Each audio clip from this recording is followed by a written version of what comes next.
ASEAN. Welcome to the ASEAN Breakfast Call this morning. It's a Thursday morning, the 20th of March 2014. We have a ladies-filled room today. It'll be a feminist wet dream, right? So I'm Vienna. I'm Kim. And I'm Firdaus. Yep. So Kim is our fellow colleague here, and also Firdaus is from my constitution, which we will introduce more in the 9 a.m. session later. So let's start off today with news from Myanmar, talking about how ASEAN Youth Forum is being held in Yangon. So the ASEAN Youth Forum are aimed at empowering National Youth Congress, which is represented by every country in the ASEAN region. So since 2009, the country who's holding the ASEAN chair for that year would also host a youth forum. And that explains why this year it is held in Myanmar. So it's arranged by National Youth Network and 25 other youth associations.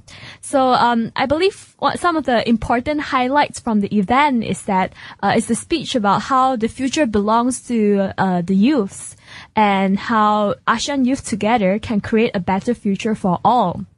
And so they are proud that, youth are taking the opportunity to even organize the forum themselves, and it's held in Yangon University.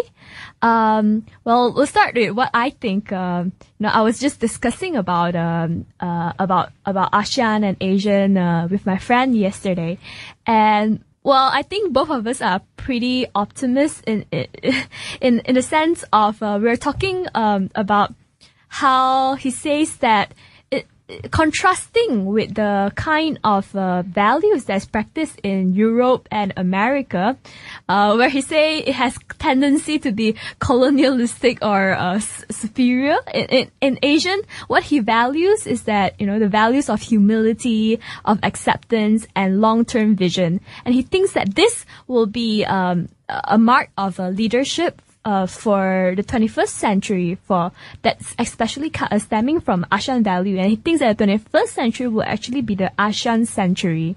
So I personally think that it's quite interesting in that this kind of a leadership model, it seems like it might be modeled against Gandhian kind of leadership than Machiavellian kind of leadership.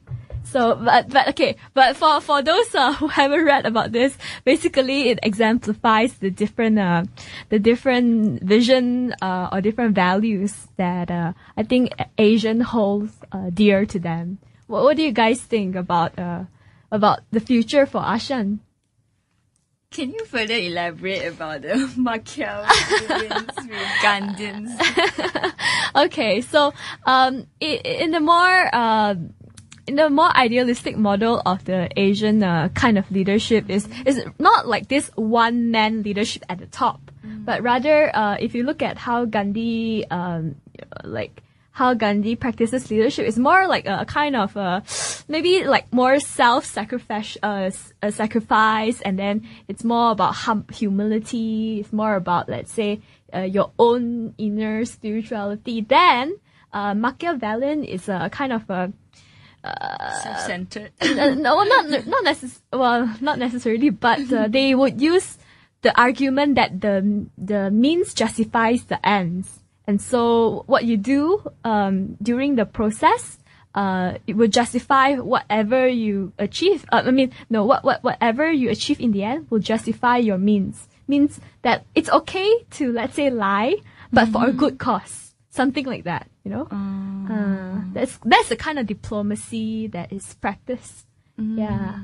I think promoting youths to join this kind of ASEAN forum will enhance the development of ASEAN too. It's like you get to know more people, you get to know more culture of different countries, and then you get to know their histories, and then you can actually learn from their histories. It's like what had happened in their countries, and then you can learn from that lah. It's like if they did a mistake, so is there anything happens, and then you can refer to it and then compare to the situation to your own country, and then you can see things at a different perspective. Definitely. You won't just focus on what happened in your own countries, and then you maximize some issues, such as like in Malaysia, we tend to maximize some certain issues that happens.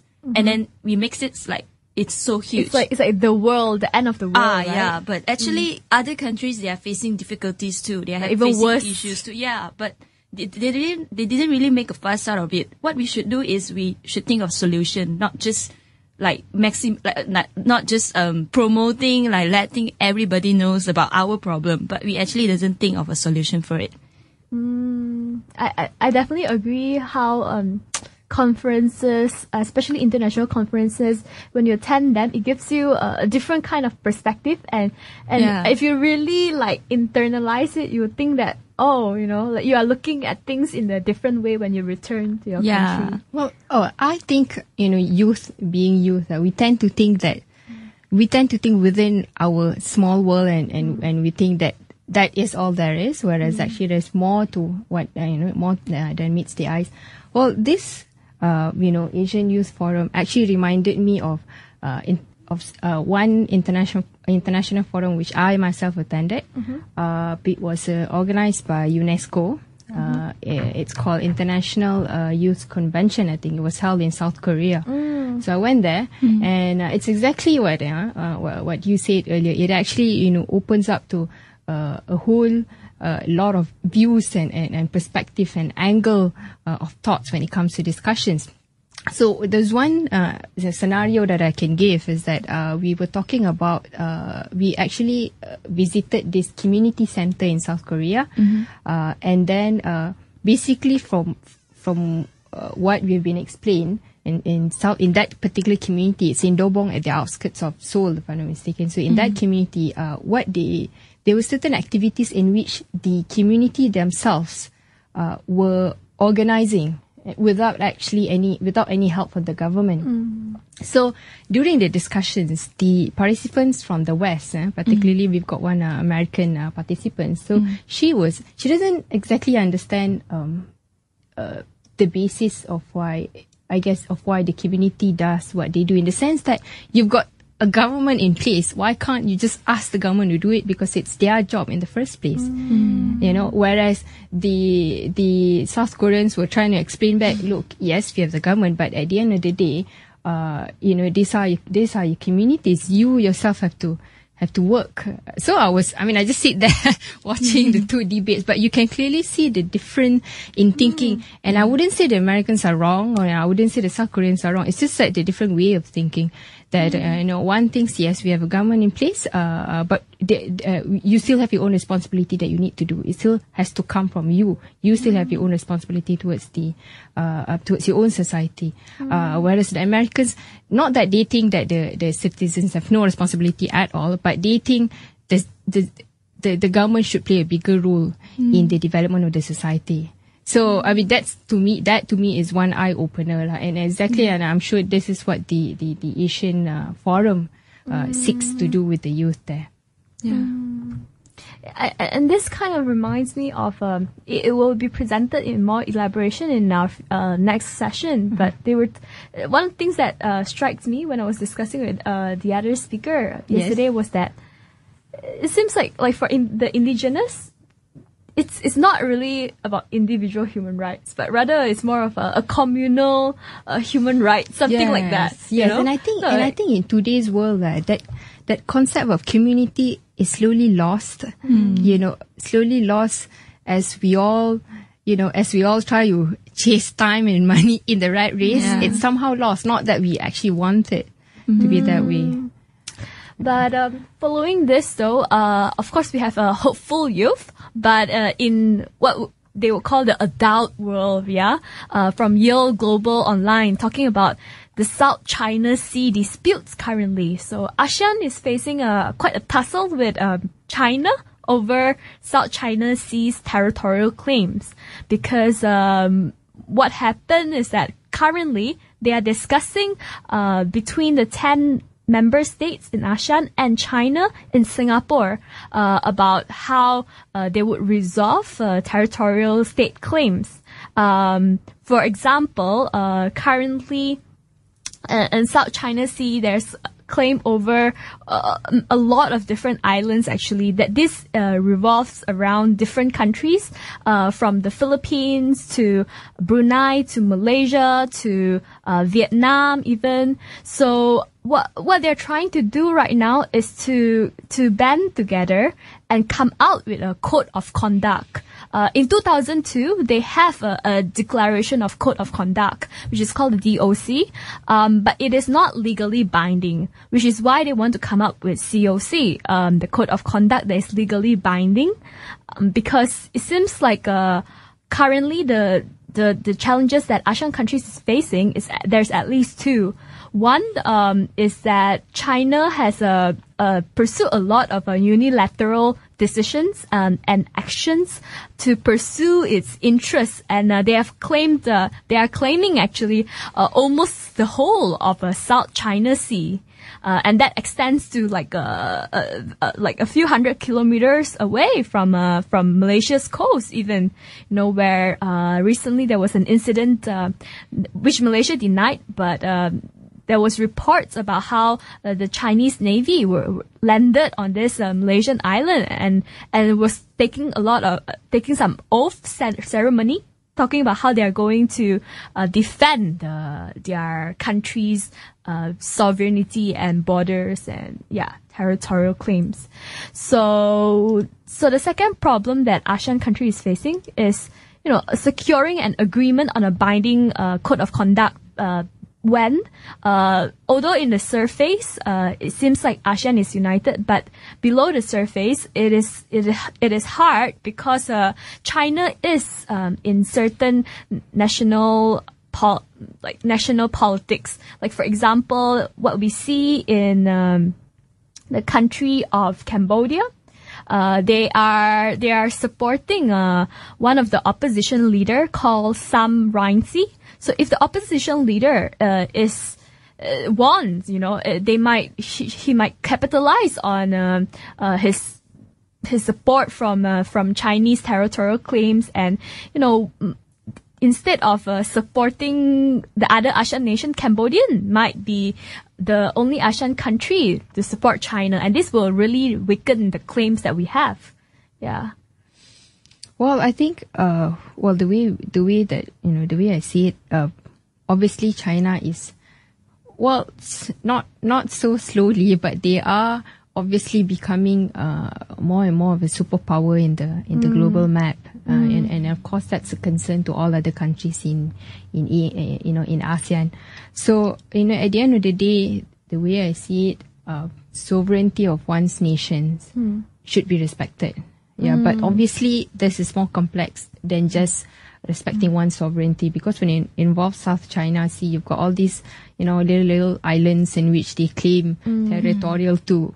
But, we're not entirely sure. So I guess that is why they are coming out with the code of conduct. But at the end of the day, if that code of conduct is not respected too, at the end of the day, it's still useless. It's still a useless instrument. So I think what's important here is that, yes, you have your own nation to protect, but at the end of the day, as ASEAN, you have to respect. You have to respect, your members by actually honoring that that agreement you have entered with. But I think the finalizing of the code of conduct is very difficult, as undoubtedly China is a powerful country. It indicates that they have the ability to threaten ASEAN countries, no matter from the political or economical aspects. And then every party, they doesn't want to be the one who get the lesser benefits. Everybody wanted to get the benefits from the South China Sea. They get the economical benefits. They get the political benefits. Yeah. So I don't think anyone wanted to kind of like sacrifice or tolerate with certain things lah. Like, that's why the agreement, I think, is very, very difficult to come out with. And then, even though that in private, ASEAN diplomats said that they would like the code of conduct to be finalized before the end of 2015, when the ASEAN Political Security Community comes into being. So let's hope for the best lah, that there will be certain parties will like to tolerate, and then they sacrifice of their own, a little bit of their own benefits, so that everybody will be happy. All the ASEAN countries will get the benefit of this code of conduct, and also China too. Yeah, I think from the international relations point of view, this is an argument between a realist, camp and also a liberalist camp. Like, realist camp are people who believe that, international politics are in a state of anarchy, meaning that there's no rules. Every country is seeking for its self-interest. Yeah, to maximize its benefit. Yeah. Then of course there is the liberalist argument talking about how there is complex interdependency, because if there is peace, we all benefit, and also economically it's better for all. Yeah, so I think that currently we'll look at what kind of competing theory will win in this South China Sea dispute. But let's introduce another player in the game as well, coming from the China Post, talking about Japan role in South China Sea dispute as well, because Japan is joining the party. They've always had a standing dispute for an island that they call They and China is calling it differently. The China claims that it's called Diaoyu Island, and Japan calls it Senkaku's Island. Yeah. So Japan is stepping in trying to support Vietnamese, if I'm not mistaken. Yeah. So to me, it seems like. Okay, I'm personally struck by this comparison, yeah. I noted that how, back then, Japan had this brutal image after World War II, right? So, whereas China, in the past, talking about its navy in Zheng He time, like Cheng Ho's time, this was not the kind of foreign policy that China used to practice. And it seems that, Japan has a total, not total, but definitely much more favorable image and perception in ASEAN countries than China now. Yeah. Like, back then, China was the one who practiced soft power diplomacy, like marrying their princesses to Asian countries, and the kind of diplomacy. Yeah. I think the situation has changed since China has becoming more and more powerful, like even the communist revolution. I think it's more on they can threaten. They have the ability to threaten another countries. And I think the way like Zain said yesterday, he mentioned about the foreign policy. He said that maybe the responses from Vietnam towards China and Japan is different because of the foreign policy. Because I think the foreign policy of China makes other country feels that they are trying to somehow conquer them or something, like monopolize the economy or something. So they kind of doesn't really welcome the things that China wanted to do in their country. But in contrast, they welcome Japan instead. So it's actually very interesting that like we can dig in and then we can study like why do they welcome Japan instead of China. So personally, I think that it has more to do with because foreign policy has to do with values, I think. Okay. So, and I think that it has a lot to do with a communist revolution. Like, cause in the communist revolution, they were eliminating the old values, like the kind of Confucian values and whatnot. And then they replaced it with new values from quote unquote communist, books lah, right? But can we still call China an Asian, country that practices Asian values? I don't know, because it seems that what I understand about China is more of the Confucian side, because in Malaysia, Malaysian Chinese community, we actually absorb more of the Confucian values from Taiwan and Hong Kong, or well, maybe mostly Taiwan.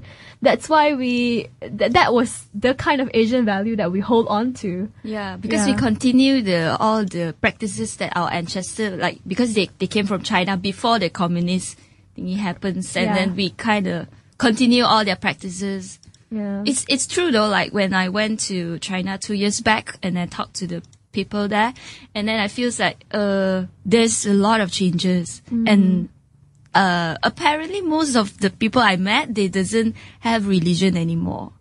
Because during the communist time, like you couldn't practice, right? They said there's no God and such. And then maybe that's why too, like the value of the whole country changed after the communist revolutions.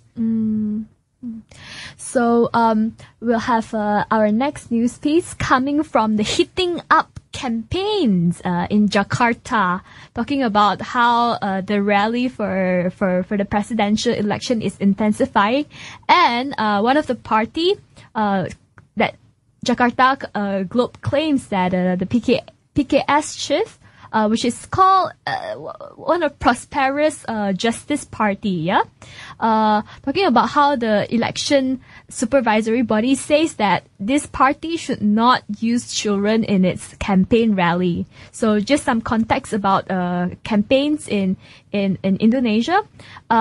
Election age that you legally can vote when you are 17 years old in Indonesia.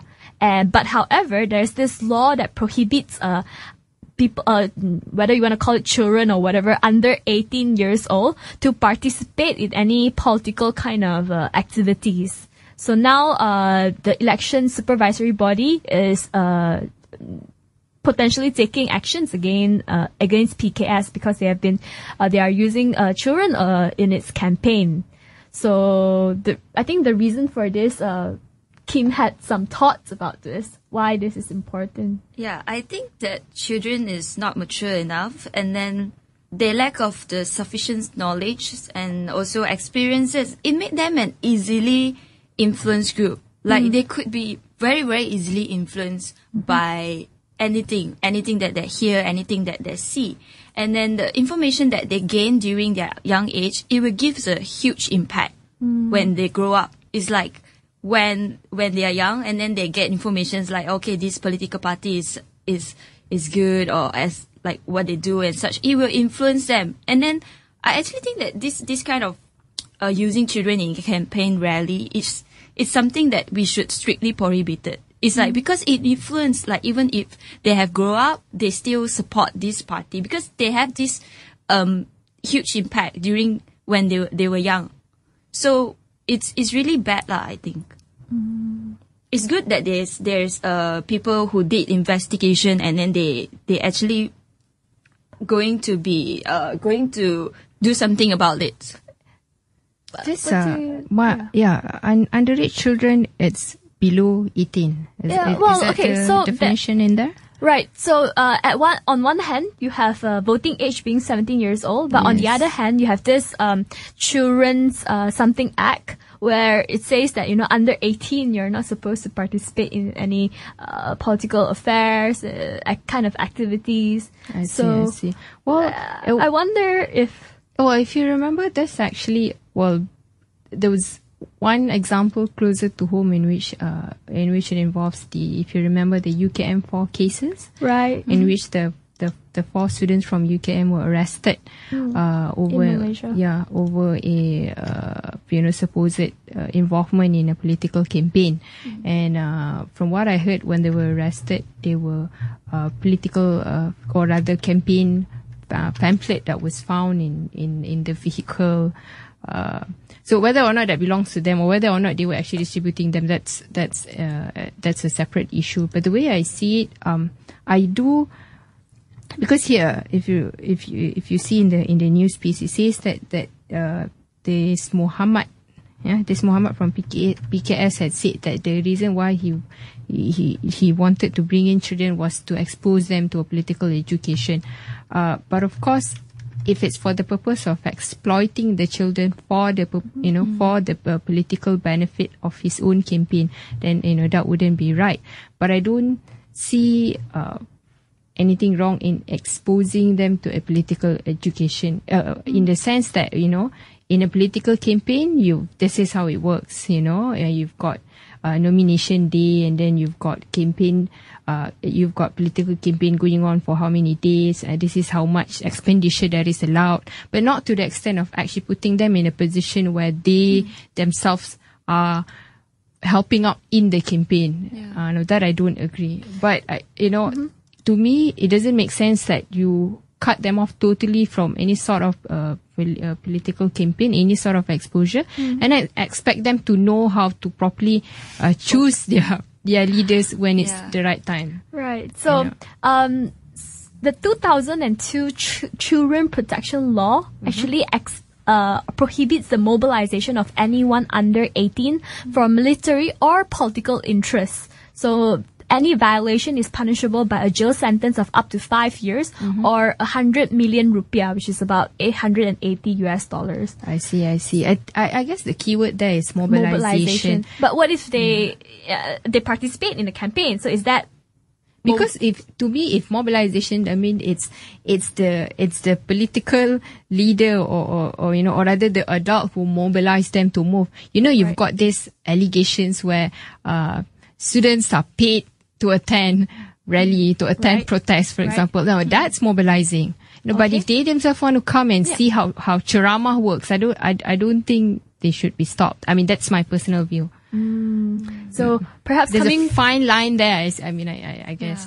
I think political education is important, but then I think in this case they are using them for a campaign for something like somehow. Even if they said that it's just for political education, I think unconsciously they are inserting things such as supporting this political that's party. What all politicians do. All political parties do anyway.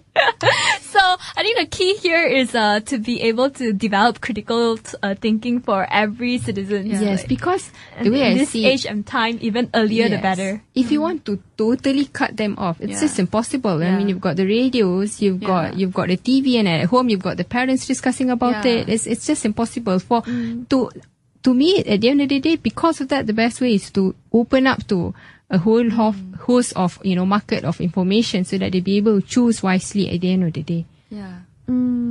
So similarly, another news piece talk about how Joko's rivals are talking about how he's not going to be a good candidate because he has not fulfilled his promises, which are 19 of them in the past. And it talks about how currently Jokowi or Joko Widodo, right? The current Jakarta governor who is running for the presidency. They are talking about how he's using the media to present himself in a positive way that appeals to voters. So, what do you guys think about this? Isn't this a very common practice anyway about using politicians the media in general, you mean? Yeah. So I don't know, but I'm actually more interested about these 19 promises which were not met. That's also familiar. That's also familiar. I mean, maybe more than 100. I mean, during political campaign, if you look in the manifestos, there are all sorts of promises. Yes.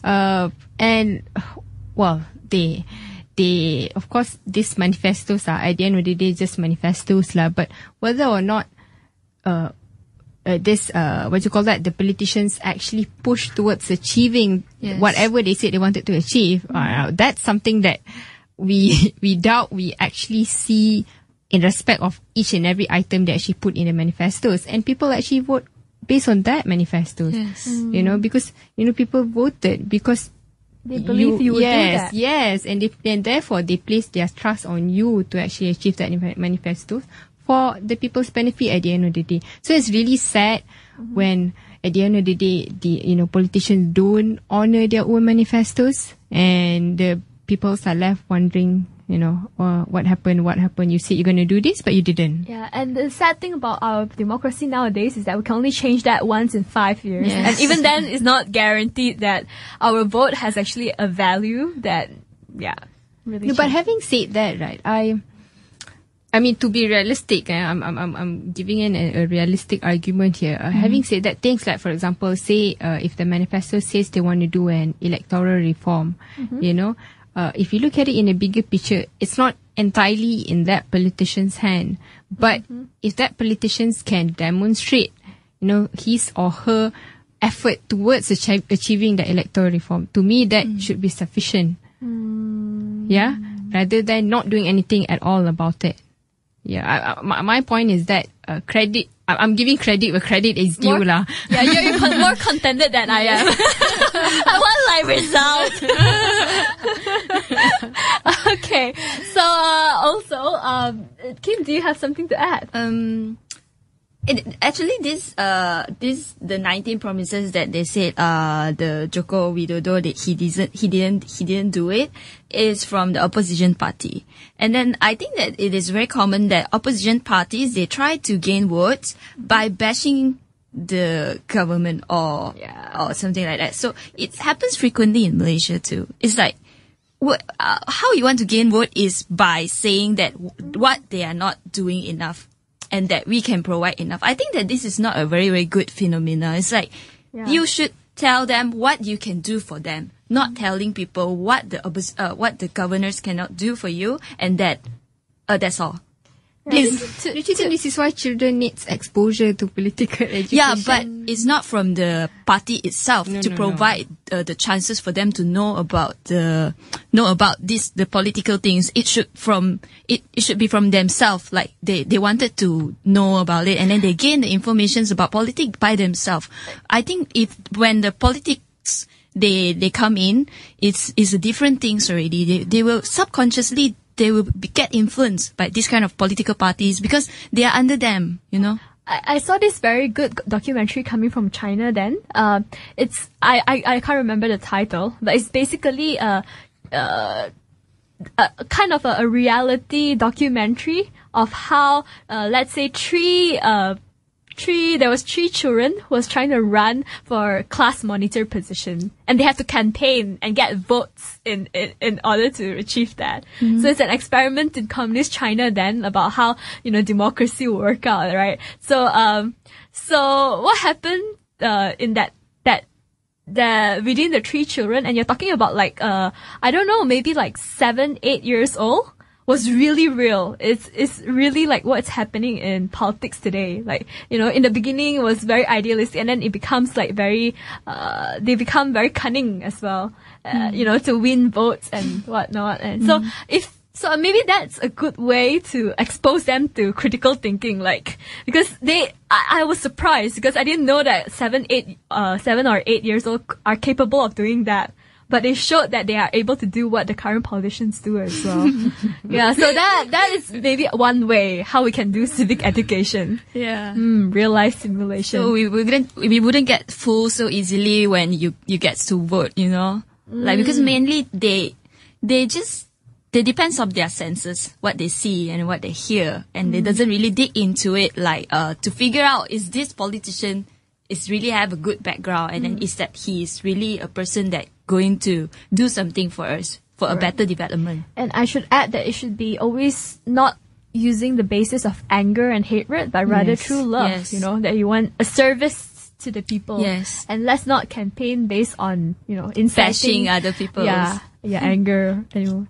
So, okay, also coming from Jakarta, there are reports talking about the drug smuggling that's happening very often in East Kalimantan.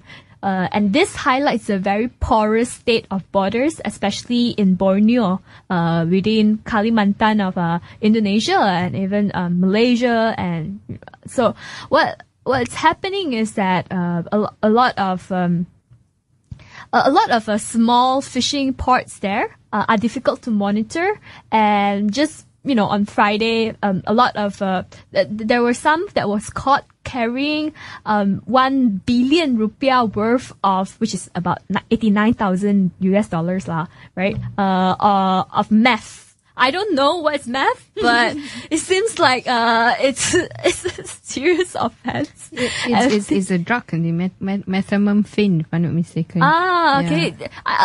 I wonder if this whole syndicate, if it's ASEAN-wide as well, because we were talking about drugs abuses in Singapore and Malaysia's music festivals. Well, not Singapore, but out of Singapore, but Singaporeans, right?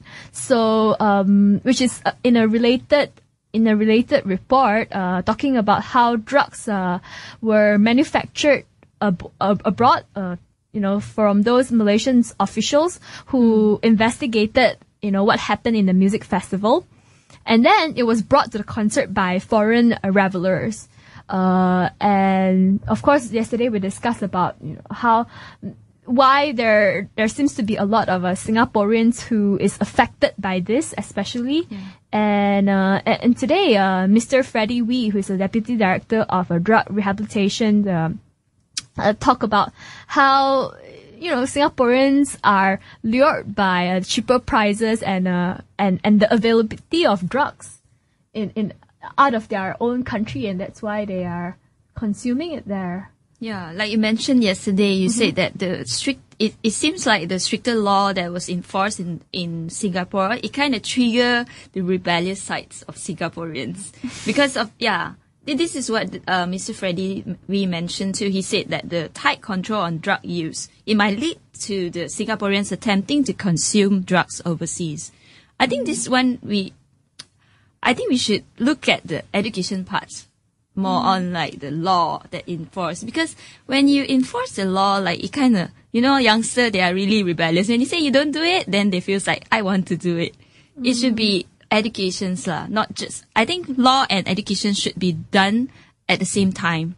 Like at the same time, you straighten the laws and say that you couldn't take drugs. What if you take drugs? What will happen? And then at the same time, education, you should educate them, saying that what drugs will do to you if you take drugs. Miss Lawyer.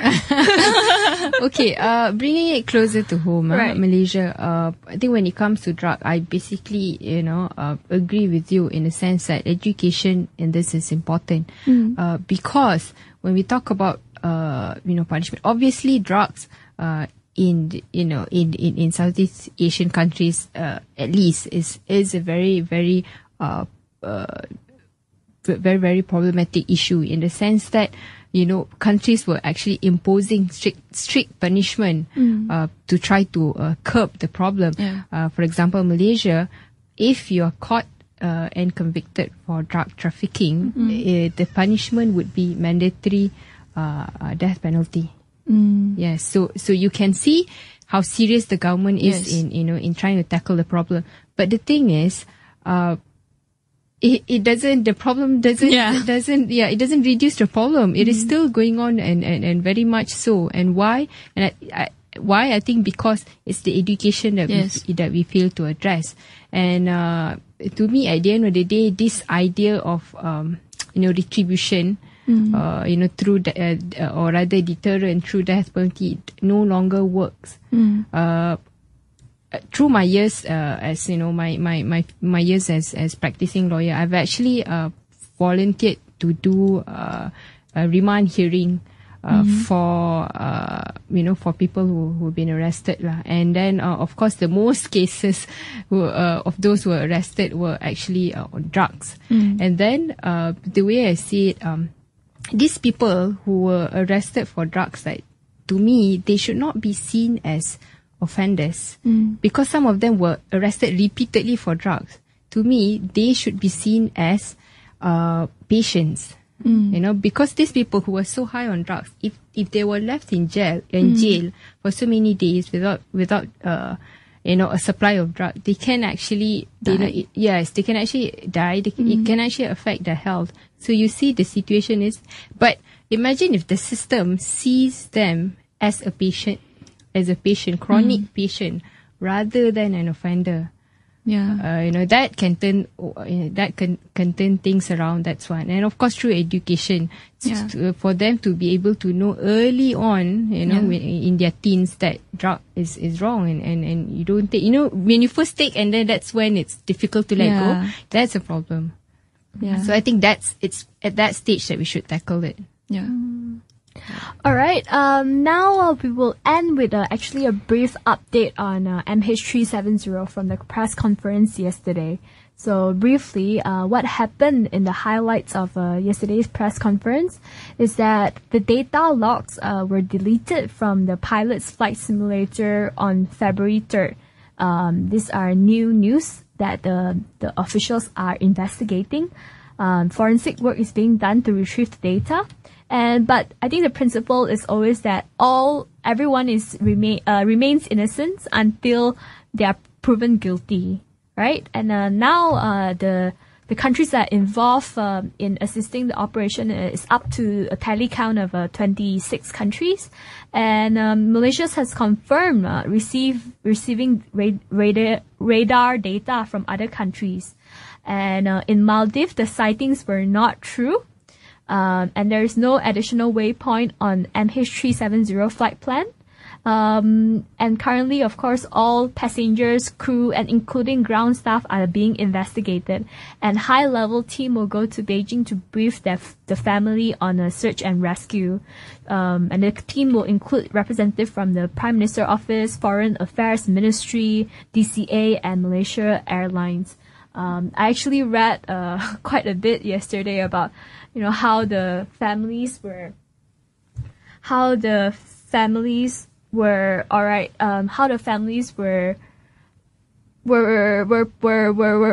increasingly getting anxious about the flight, and some of them, 6 of them, even flew to Malaysia. And they crashed the interviews. Yeah, and to be on hunger strike until things or truth or whatever comes out of what's happening to their family members. I feel very, very bad for them. I mean, I empathize with their situation, but I don't think that the search and rescue teams are lagging in their job. But I'm sure they are doing the best, and it's not easy to actually score that.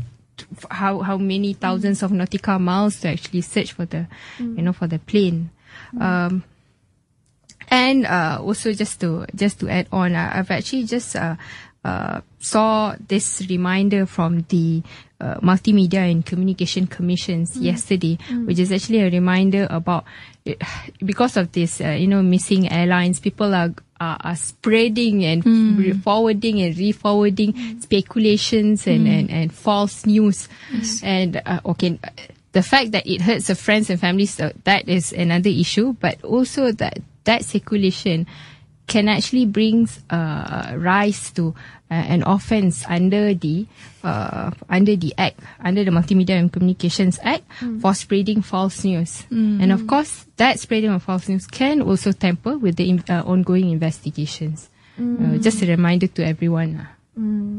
So a reminder that you should not speak unless you know what's happening to MH370. Just because you receive a WhatsApp, you don't forward it to everyone. Yeah, unless you are able to testify to how true it is. Yes. Yeah. Okay. So that would be the end of our news session today, and we will see you after the break.